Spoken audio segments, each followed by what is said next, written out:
bom dia, boa noite, boa tarde, seja a hora que você estiver assistindo ou ouvindo. Eu sou a Letícia Parques e esse é o podcast Feminismo e Marxismo do Esquerda Diário, do Pão e Rosas e do Instituto Casa Marx. E vem a vinheta.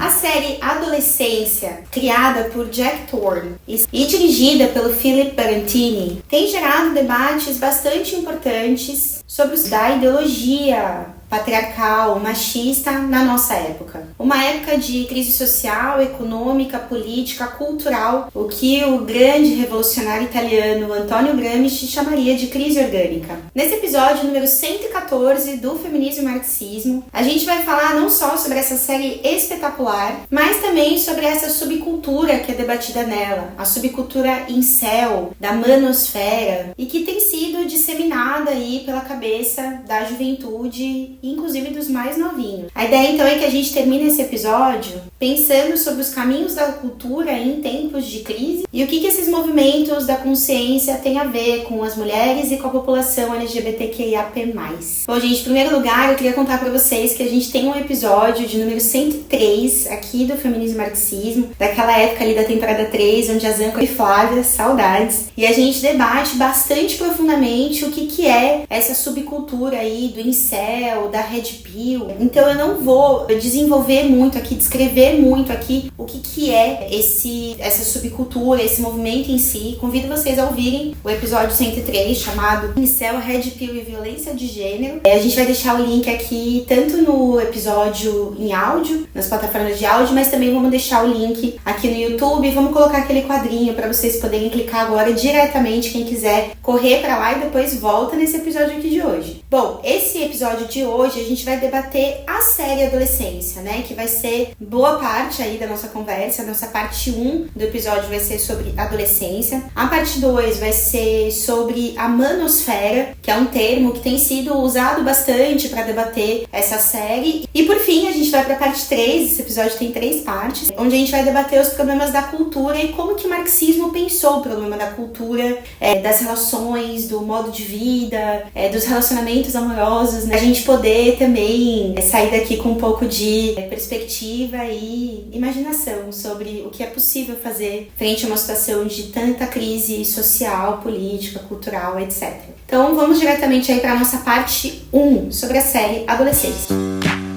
Gente, essa série é uma série fantástica, tem momentos de tensão muito importantes ali que é difícil às vezes respirar e continuar assistindo, mas como cinéfila, eu queria comentar algumas coisas que do ponto de vista mais da estética da série, pra mim são muito fortes, né? Esse lance do plano sequência, né? Um plano sequência muito bem feito, com transições super interessantes de um personagem ao outro, né? Então, a forma como você tá acompanhando aqueles policiais, né? No primeiro episódio, numa tocaia, esperando o momento certo de sair o mandato e poder fazer a prisão do garoto, e de repente o plano de sequência ele te joga naquele outro personagem, depois te joga no outro. Tem um movimento muito parecido com o que é um pouco esses momentos de crise da vida mesmo, né? Que você meio que não consegue ficar parado em uma perspectiva e ficar olhando só pra ela e se concentrar e exercitar uma certa meditação sobre um problema, quando na verdade aquela situação meio crítica, meio de emergência, te faz viajar dentro de um cenário mais completo e se dispersar nas histórias de cada personagem, de cada pessoa envolvida naquele problema, assim. Eu senti muito, muito forte essa sensação de proximidade com a história mesmo, como se a gente estivesse ali, como se a gente fosse aquela pessoinha que tá como uma mosquinha, né, indo olhar em cada lugar e vendo a conexão entre um elemento e outro dessa história, que é um recurso sensível, bastante característico do plano sequência. Quando você pega a série completa, né, são episódios inteiros de plano sequência, com uma maestria na produção muito interessante. Plano sequência é esse plano sem cortes, né, numa cena só, né, de início a fim, assim, que vai passando por vários lugares. Outra característica que eu acho que é muito interessante da série é o ponto de vista desse adolescente menino. Inclusive, foi muito comentado isso por algumas críticas, né, sobre a série, como que é muito frequente que os filmes sobre adolescência sejam direcionados a um público feminino, né? Esses filmes de amor, românticos e tal. Tem filmes que debatem as contradições da vida adolescente, os problemas que essas pessoas enfrentam e etc. Mas do ponto de vista de um garoto, da forma como esse filme, como essa série faz, é uma certa novidade, né? E ao fazer isso, nesse contexto que a gente está vivendo atualmente, né, de crise orgânica, mas pra frente eu vou explicar um pouco melhor esse conceito, e com o avanço de uma política de extrema-direita a nível mundial que se expressa também em mecanismos culturais, a gente vai ver justamente que o paradigma da existência como adolescente da nossa geração, né, essa geração compartilhada, diga-se, tempo histórico, ele carrega características muito particulares, né, de buscar lidar com uma certa frustração amorosa, uma certa reatividade aos direitos conquistados pelas mulheres e pela população LGBTQIAP+, enfim, uma série de elementos que vão permear essa consciência, essa cultura adolescente e que se tornam de uma certa forma até mainstream, no sentido, tem algumas pistas ali, né, que a série coloca que vão dando pra gente a sensação de que essa cultura, ela era subcultura, né, mas que cada vez mais ela vai se transformando numa cultura que é mais de massas e que vai atingindo vários setores, né, da juventude. E aí leva a gente a pensar no próprio personagem do Jamie Miller, que é esse personagem com uma atuação brutal desse ator jovem Cooper, impressionante, a capacidade de transmissão, de comunicação que tem esse garoto com esses planos sequência que precisa de uma certa naturalidade, de uma coisa muito quase documental, parece, né? E o Cooper vai muito bem no papel, assim, é realmente impressionante. Um cara tão jovem, né, fazer tão bem esse papel, assim. E na verdade, o quanto que em algumas cenas, né, o primeiro episódio, que é esse episódio onde você conhece o caso, conhece o que aconteceu, conhece esse evento do assassinato, né, dessa garota, e você, a princípio, tem uma certa relação de simpatia, ou de visualizar uma inofensividade, uma imaturidade também, né, desse garoto que faz xixi na calça quando é acordado pela polícia, é levado pra delegacia e é muito menininho, muito bebê, né, muito pequeno frente a esse escândalo todo de um assassinato de uma outra jovem que ele tá sendo acusado. E aí você se depara com a cena dessa câmera de vigilância que capturou ele matando a facadas essa colega de escola, porque depois a gente descobre que havia um interesse amoroso de relacionamento e uma garota que havia na sua rede social feito algum tipo de bullying com ele no sentido de uma acusação de ser incel, né? Uma acusação que é tratada pela escola com muito mais resposta e divertimento do que, enfim, qualquer outra postagem que ele já tivesse feito na rede social dele. Então, é muito interessante como essa cultura misógina, como o diretor, né, os roteiristas, eles conseguem mostrar a forma como essa cultura, ela consegue transformar um indivíduo, né, de um adolescente com uma certa ingenuidade, essa mente muito suscetível às próprias emoções e etc, é capturado por uma cultura misógina, uma cultura de ódio, e essa cultura transforma a realidade desse indivíduo ao ponto de potencializar a sua possibilidade de matar alguém, que é uma coisa que eu não sei vocês, comentem aí como que vocês se sentiram, mas que eu, quando assistia, eu sentia muito essa certa até solidariedade com esse garoto, né, porque ele começa a série e você não sabe exatamente o que ele fez, parece tudo muito injusto e exagerado, e ele parece um garoto que carrega alguma inocência, assim. Então acho que mostra muito isso, né, a contradição entre a existência desse garoto e a consciência que ele vai forjando a partir de um bombardeio, né, ideológico-cultural. E aí fica muito perceptível, principalmente no episódio do diálogo entre ele e a psicóloga, essa certa dualidade desse jovem, né, que é um jovem que preserva uma certa agradabilidade, né, que conversa com ela sobre o lanche, gostar ou não de pizza, picles e mostarda e etc. E que de repente se exalta num grau de, por exemplo, expressar opiniões pró-estupro, pró-violência sexual, né? Falar, eu fui até ela com a faca, mas a minha intenção era mexer no corpo dela, tal, né?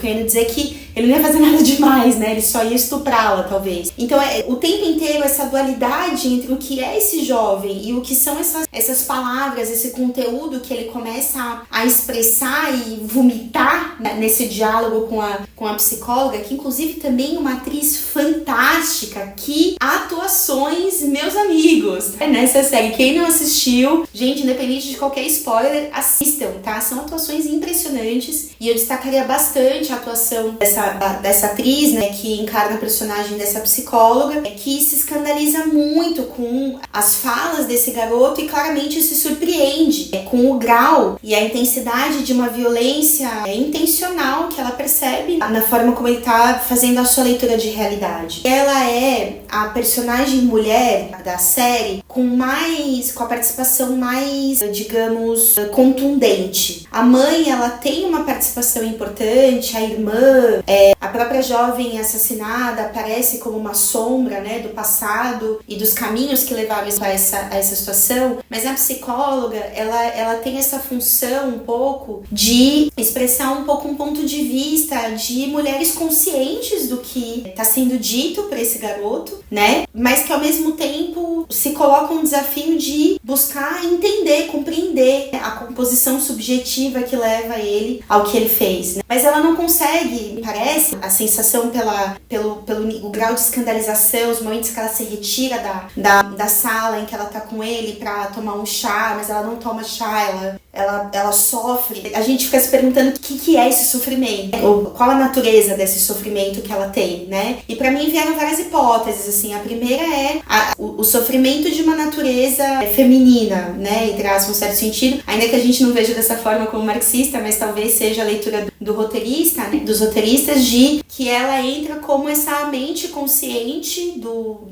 da misoginia, do machismo e dos direitos da mulher, e escandaliza com o grau de podridão do que sai da boca desse garoto. Ao mesmo tempo, eu me pergunto, né, parte do escândalo dela não é a visualização da ausência completa de sentido do que ela tá vendo acontecer ali, né? Ou seja, ela tá vendo um menino de 13 anos que matou uma colega de escola, que rejeitou sair com ele e fez uma piada com ele na rede social.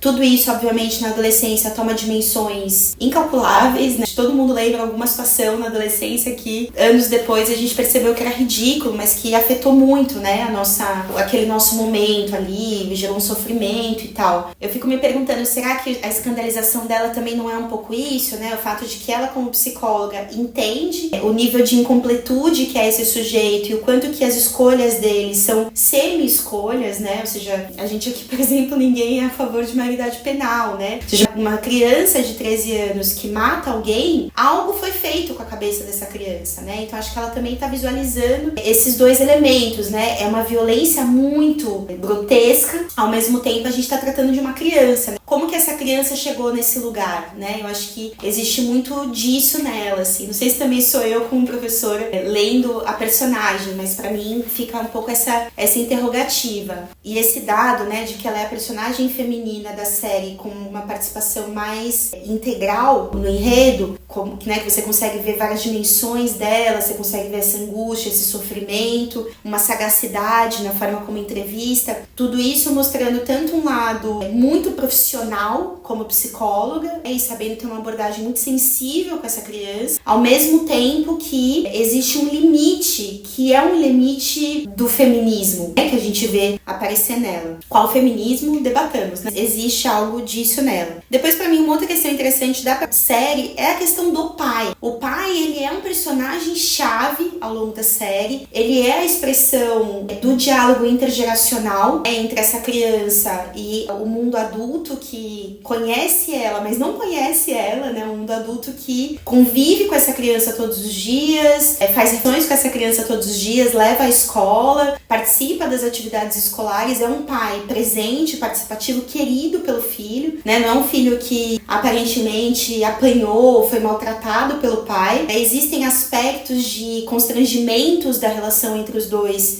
que parecem ser constrangimentos relativamente comuns numa relação de pai e filho, né? Mas é interessante que esse pai, ele vai o tempo inteiro se surpreendendo com o que mora dentro da subjetividade do filho dele, né? Até o ponto em que ele é obrigado a aceitar que o filho fez o que fez, aceitar não, né? Reconhecer que o filho dele fez o que fez e ouvir do próprio filho que o filho reconhece que fez isso, passado algum tempo, né? Passado meses da prisão dele, ele finalmente verbalizar que se considera culpado pela morte da garota. É muito curiosa a presença desse pai, né? É uma presença que ela evoca uma frustração paterna. Então é um pai que criou um filho com expectativas XYZ e encontrou outra coisa, né, nesse filho. E que começa a perceber que o efeito gerado no filho dele, em parte são interferências dele, né? Esses constrangimentos que eu falei, né? O constrangimento do esporte, não é um garoto muito esportivo e o pai é muito esportivo, né? Ou seja, tem alguns constrangimentos, um pai bastante másculo e um adolescente mais franzino, mais não padrão, né? A gente poderia dizer. Mas é um pai que não agrediu o garoto, que não forçou o garoto a ser machão, que não, ou seja, não é essa relação típica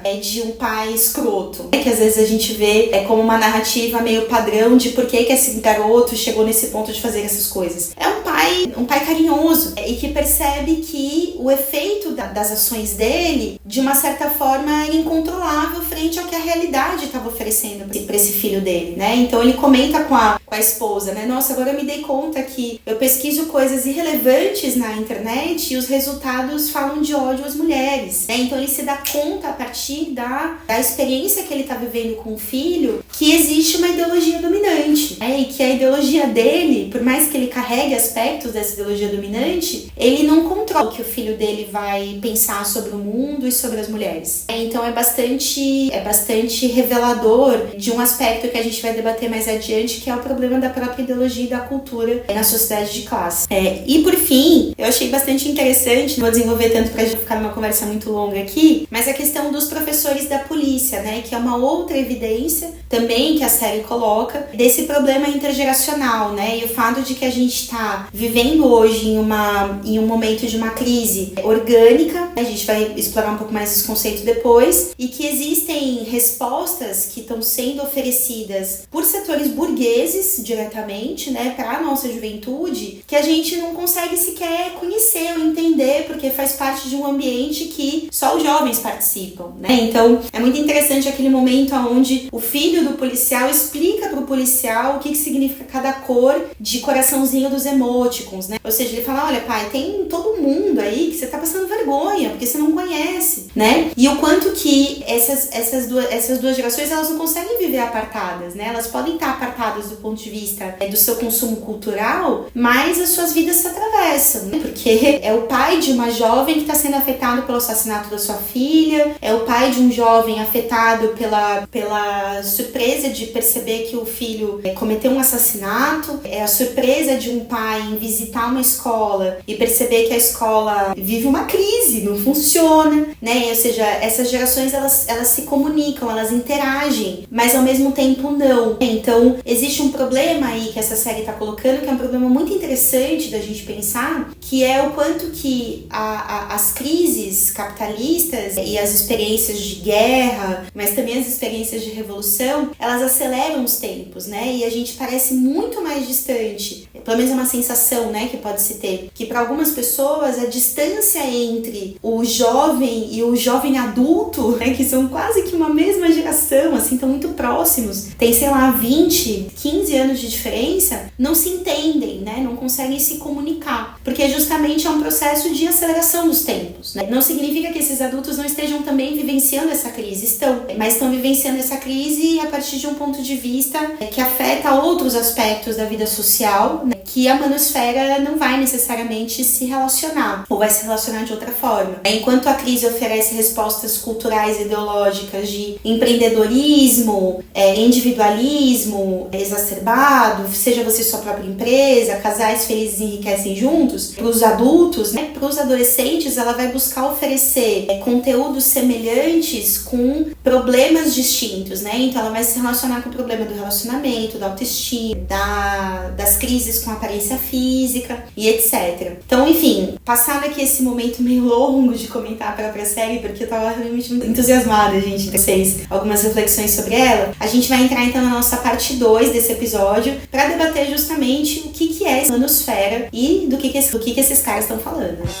Bom, a manosfera, ou machosfera, é um fenômeno quase que exclusivamente digital, a princípio, quase que exclusivamente das redes sociais, e que, a partir dos últimos anos, em especial a partir de um momento de maior ascensão da extrema-direita como alternativa política no planeta, se tornou uma presença muito importante nas redes sociais, com influencers, com muitos seguidores, a gente tá falando assim, de milhões e milhões de seguidores, e que são bastante associados justamente com esse fenômeno de crescimento, né, e de influência da extrema-direita. A machosfera, ela participa muito da vida social da juventude nas redes sociais, porque boa parte desses influencers atuam a princípio como comentadores de videogame. Então, eles têm canais que comentam videogames, ou eles participam do Discord, Roblox, etc, né? Comentam essas plataformas, comentam dentro do Discord sobre jogos do Roblox ou PS, enfim.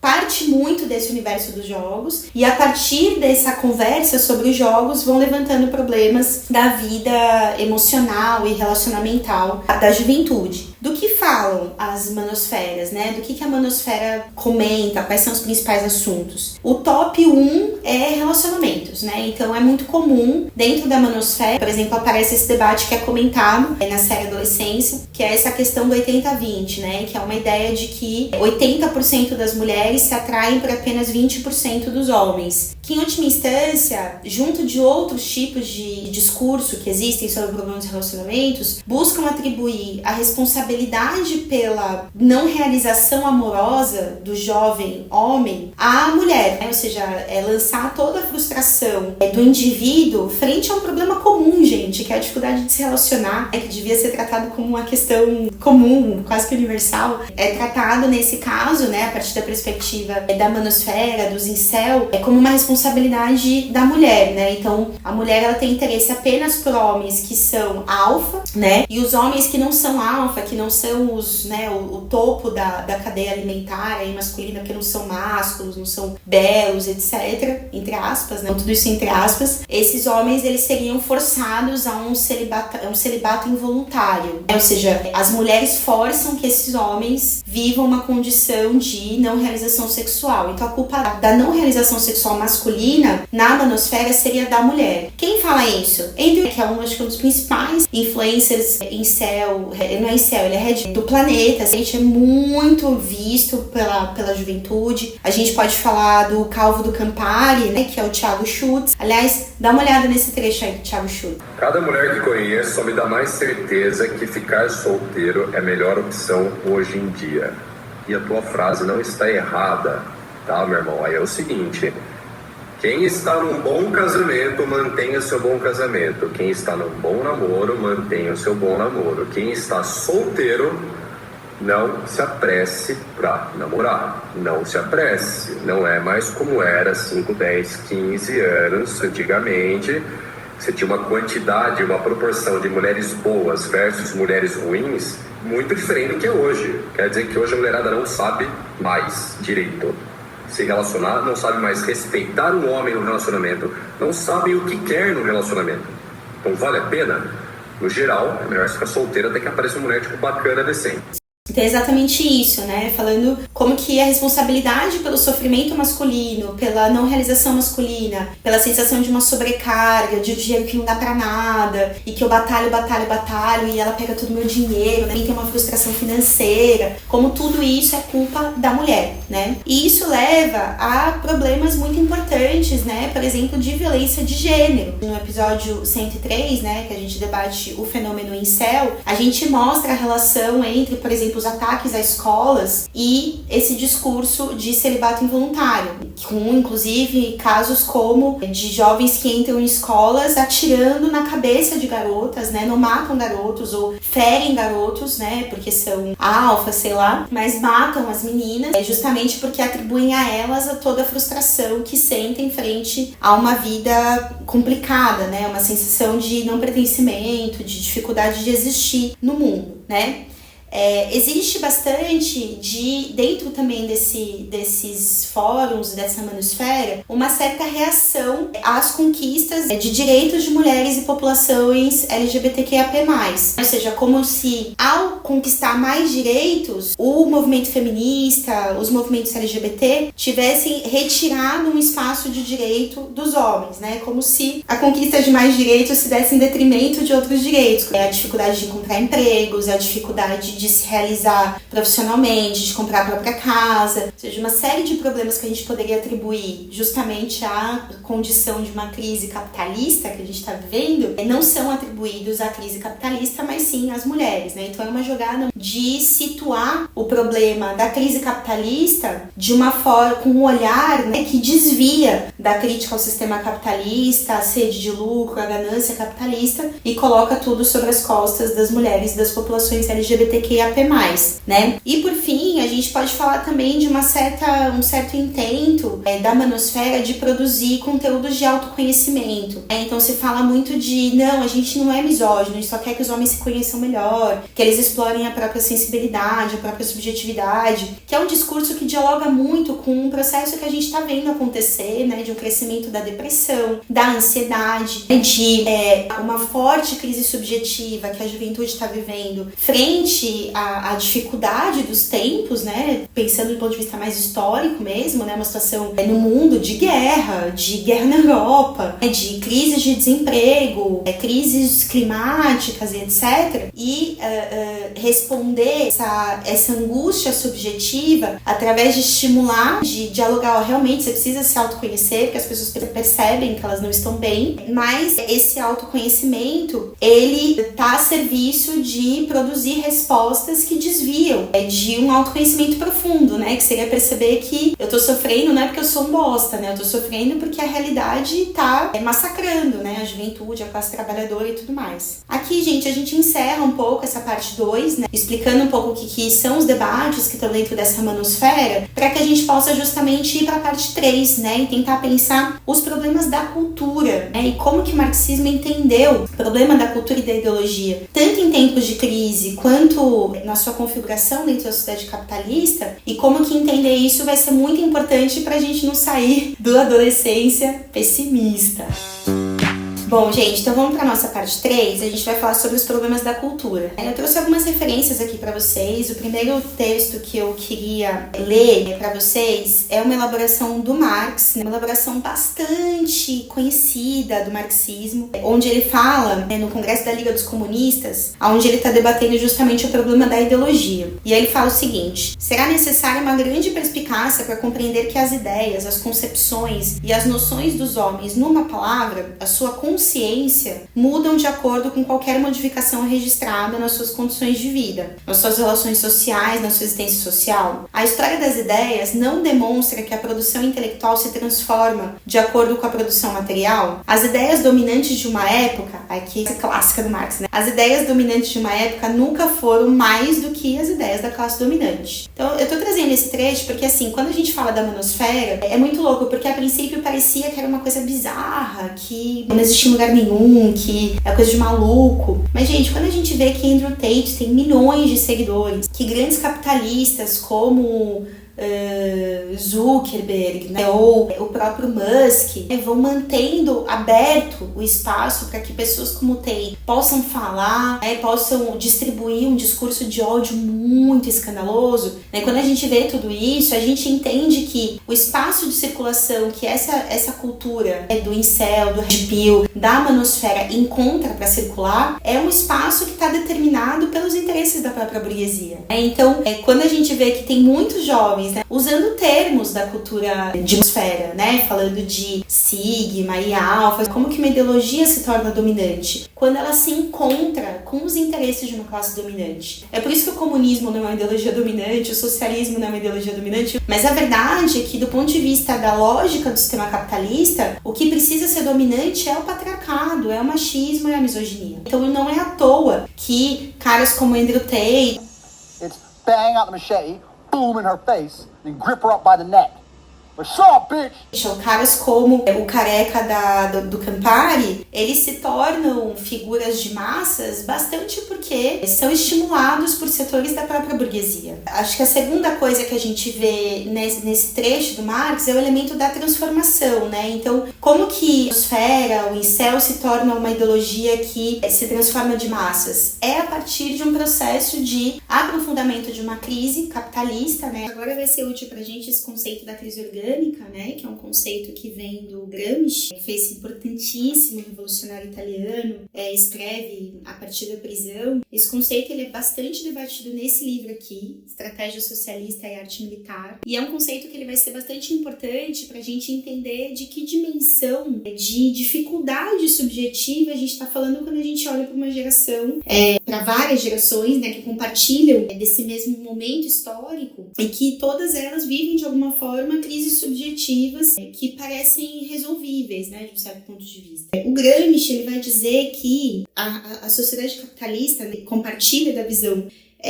do Lenin, do Marx, de outros revolucionários e marxistas, de que a sociedade capitalista ela não consegue ter uma estabilidade na sua forma, que ela vive numa permanente entrada e saída de crises, e que em alguns momentos essas crises elas não se resolvem com uma simples resolução econômica ou com uma troca de poderes políticos. São crises que elas alcançam um patamar de desconfiança das massas em relação à capacidade dessa sociedade de se reorganizar, que ela vai alcançando um grau de crise que extrapola as esferas simplesmente econômicas ou políticas, Então, é uma crise que ela é uma combinação de uma desconfiança das massas muito grande na política, no regime, nas instituições tradicionais do regime burguês, com uma situação muito grave de economia que não se resolve de forma acelerada ou abrupta, e que nesse sentido, na combinação entre as duas coisas, se transforma numa crise muito profunda no âmbito também da cultura, das formas de representação, da própria ideologia burguesa. Então é um momento onde as pessoas começam a chegar a um questionamento que é muito ampliado do ponto de vista das esferas da vida. E isso gera uma angústia, porque se você não oferece uma contradição à ausência de expectativa de futuro ou de expectativa de resolução dessa crise, a tendência é que as pessoas sintam-se incapazes de lidar com a vida diretamente. Então não é à toa que a gente está vivendo um momento onde as pessoas estão tão deprimidas, tão ansiosas, porque a gente está justamente no momento de crise orgânica, inclusive com países centrais do capitalismo como epicentro dessa crise, como os Estados Unidos, como são os países da União Europeia, França, Alemanha, são todos países que estão enfrentando, Inglaterra, uma crise bastante profunda do ponto de vista dos níveis, dos aspectos da vida que são atingidos por essa crise. E muito comumente, em momento de crise orgânica, a resposta por parte da burguesia é de oferecer alternativas que não pareçam às instituições tradicionais do regime, porque as pessoas passam a adquirir uma desconfiança das instituições tradicionais, das mídias tradicionais, tudo que parece muito tradicional, muito daquela sociedade anterior, a de ontem, que deu tudo errado, as pessoas começam de uma certa forma a negar. E isso começa a ter uma certa abertura para saídas mais radicais, sejam essas saídas mais radicais à direita ou à esquerda. Então, a própria burguesia burguesia começa a promover discursos que são mais radicais do ponto de vista do ataque às condições de vida da classe trabalhadora e da população mais pobre, dos setores oprimidos. Então a extrema-direita ela não vem do nada. A extrema-direita é uma resposta da burguesia à crise orgânica. E não é uma resposta da burguesia unificada, porque também nos momentos de crise orgânica a burguesia está bastante dividida, bastante com tensões entre si, entre blocos imperialistas, começam situações de guerra, de conflitos bélicos, né? O Lenin falava que o capitalismo é um sistema de... O capitalismo é só fase imperialista, né? Ele vive num ciclo de prosperidade, crises, guerras e revoluções. Prosperidade, crises, guerras e revoluções. A gente fica nesse ciclo imparável. E a gente está justamente nesse momento agora, né? De crises, guerras e revoluções. Então, qual que é a dificuldade que a gente vai ter? É de olhar para esse momento e ver justamente a possibilidade, as portas abertas para que se apresentem saídas radicais à esquerda. Então fica parecendo, né? E ainda que seja maravilhosa a série, né, Adolescência, fica no ar meio uma coisa como se tudo que houvesse fossem saídas à extrema-direita, a manosfera, e a galera querendo, os jovens querendo matar as meninas e a população LGBTQIA+. Mas, gente, não é só isso. A gente está vivendo um momento de crise orgânica, então, naturalmente, e a gente vai usar elementos do debate da dialética para entender isso, vão haver contradições do ponto de vista do pensamento, né? Então, da mesma forma como se radicaliza a direita, se radicaliza a esquerda. Então, essa mesma juventude que está nesse momento bombardeada por uma ideologia burguesa, de manosfera, de misoginia, de violência, de opressão, de intolerância, ela também está buscando, dentro das próprias redes sociais, da internet, etc., respostas à esquerda para os seus problemas, né? Então, o próprio Google divulgou, né, que a gente está vivendo há anos, cada ano após ano, o recorde de buscas do que é comunismo, que é socialismo, as pessoas, a juventude buscando saber quem foram os personagens, né, os líderes revolucionários que conhecem, né, como Che Guevara, Rosa Luxemburgo, ou seja, uma curiosidade que se transforma em perguntas Google sobre esse tipo de problema. A gente tem um dado ali nos Estados Unidos de que quase 70% da juventude se declara contra o capitalismo, né? Ou seja, não é que tem uma resposta socialista ou comunista, mas sabe que o capitalismo não funciona. Na Europa, esse dado é bastante parecido e acompanha um fenômeno de juventude que critica o sistema capitalista pela destruição ambiental, né? Sabendo que não é culpa do indivíduo que lava sua louça de forma demorada ou que toma um banho longo, né? Sabendo que é um problema das grandes empresas, das grandes máquinas capitalistas, o problema da destruição ambiental, né? Então tudo isso, a gente poderia dar também um exemplo, né, dessa juventude que a gente viu, né, no ano passado acampou centenas de universidades pelo mundo, inclusive aqui em São Paulo, né, a galera da Juventude Faísca, que é parte aí da construção de esquerda diário, participando, né, tomando a dianteira junto com outros setores da juventude, da construção de acampamentos pró-Palestina, né, aqui na Universidade de São Paulo, em outras universidades do país e pelo mundo, né, a gente viu a juventude ocupando, centenas de universidades dos Estados Unidos, Canadá, França, Estado espanhol, Alemanha, Itália, tinha um mapa interativo que mostrava as ocupações e cada dia aparecia uma nova. Essa juventude é a mesma geração que está sendo bombardeada pela manosfera, mas é uma juventude que, diferente dos que se transformam em céu, em red pill, tem encontrado nas respostas radicais à esquerda um caminho a percorrer no sentido de resolver os dilemas subjetivos, culturais e ideológicos que está experimentando. E, na verdade, o que a gente pode oferecer, né, para essa juventude? Eu acho que um momento como esse, né, eu vou ler um trechinho para vocês, gente, do Lenin, de um livro que é uma edição feita pela Boitempo, chamada Cadernos Filosóficos, tá? Vai ficar embaçadinho, mas vocês vão ver um pouco melhor aí como que é bonita a capa. E o Lenin, ele fala o seguinte, né, ele tá falando sobre a dialética. E ele fala o seguinte, né, é um trechinho um pouquinho difícil, então eu vou ler um pouco pausado. A bipartição do uno e do conhecimento em suas partes contraditórias é a essência da dialética. Então, a bipartição do uno, a divisão em dois de um unitário e do conhecimento em suas partes contraditórias, né? Uma diz isso, outra diz aquilo, contraditórias, é a essência da dialética. dialética. É justamente assim que Hegel apresenta a questão. A exatidão desse aspecto do conteúdo da dialética deve ser comprovada por meio da história da ciência. Geralmente, dá-se insuficiente atenção a esse aspecto da dialética. A identidade dos opostos é tomada como somatório de exemplos, não como lei do conhecimento. Ou seja, o que ele está querendo dizer? Que você simplesmente dizer, existe incel, mas também existe geração Z, né? Que é a geração U, quer dizer, né? Que é a geração Z fazendo sindicatos, né? Nos Estados Unidos contra a brutalidade capitalista lá e tal, fundando sindicato na Amazon, Starbucks. O que ele está querendo dizer? Que não é uma soma de um mais outro, né? Não é um acúmulo de possibilidades de horizonte histórico que a juventude está se dando, né? Tomando esse texto como uma base para esse debate que a gente está fazendo. O que ele está dizendo é que eles não são exemplos, são justamente a essência dessa dialética que se transforma em lei do conhecimento. Ou seja, é impossível eu entender a configuração subjetiva, ideológica e cultural da juventude na nossa época tratando apenas da manosfera. É impossível. Eu preciso buscar a contradição da manosfera. Eu preciso buscar o que está em oposição à manosfera. E existe, né? E é justamente a existência dessa oposição que mostra pra gente o desenvolvimento de um sentido dialético da história. Ou seja, o fato de que a história vai andar. A história caminha. Ela não fica parada. A gente não fica parado na história. A identidade dos opostos, sua unidade, talvez seja mais correto dizer, embora a diferença dos termos identidade e unidade aqui não seja particularmente essencial, é o reconhecimento de tendências contraditórias, mutuamente exclusivas, opostas em todos os fenômenos e os processos da natureza. A condição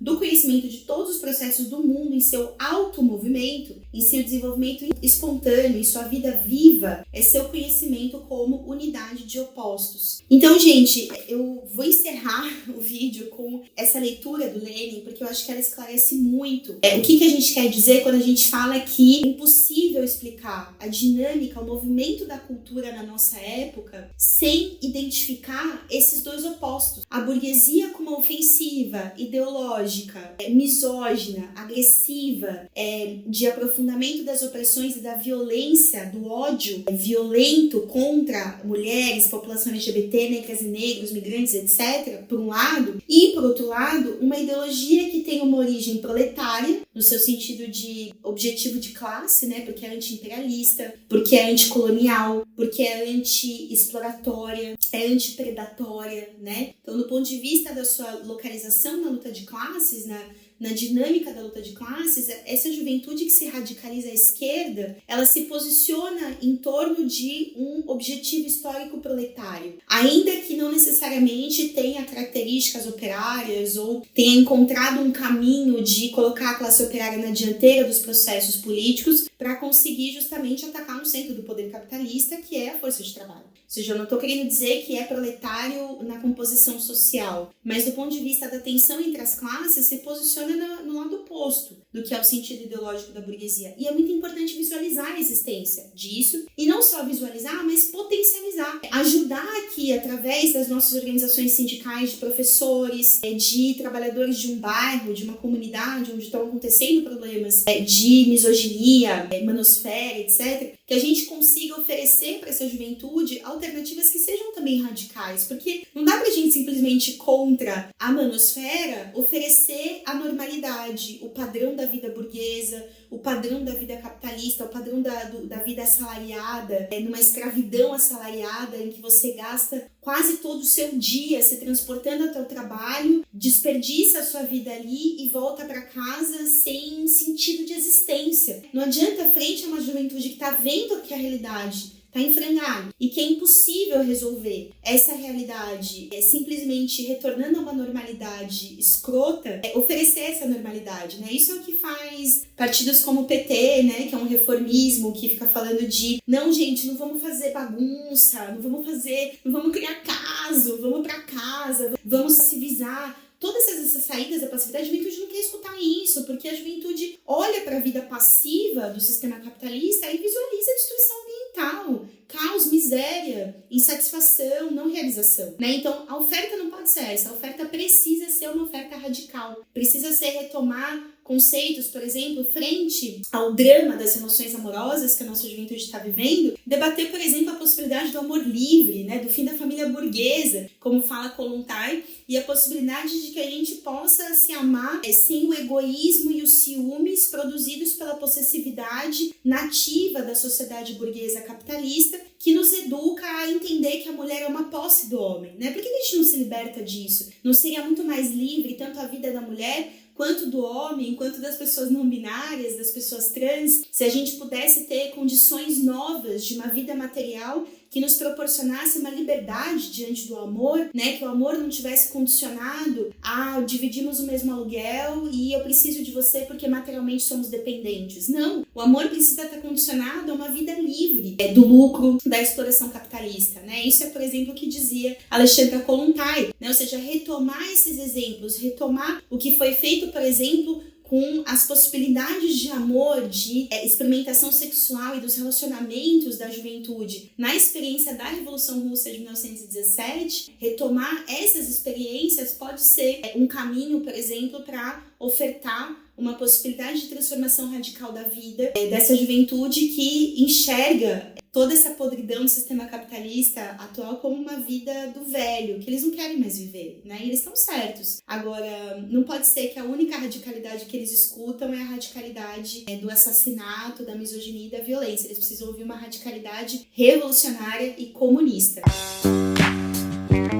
A multiplicidade do sentimento de amor sob o jugo da ideologia e dos costumes capitalistas cria uma série de dramas morais dolorosos e insolúveis. Sob o peso do enigma da dualidade dos sentimentos de amor, também homens que não são grandes de modo algum, mas que em vão procuram a chave para a solução do problema dentro dos limites impostos pelo pensamento burguês. A solução do problema está precisamente nas mãos do proletariado. A solução desse problema pertence à ideologia e ao novo modo de vida da humanidade trabalhadora. Essa foi Alexandra Kollontai em 1923, na Carta à Juventude Operária, Abra um Caminho para o Eros Alado.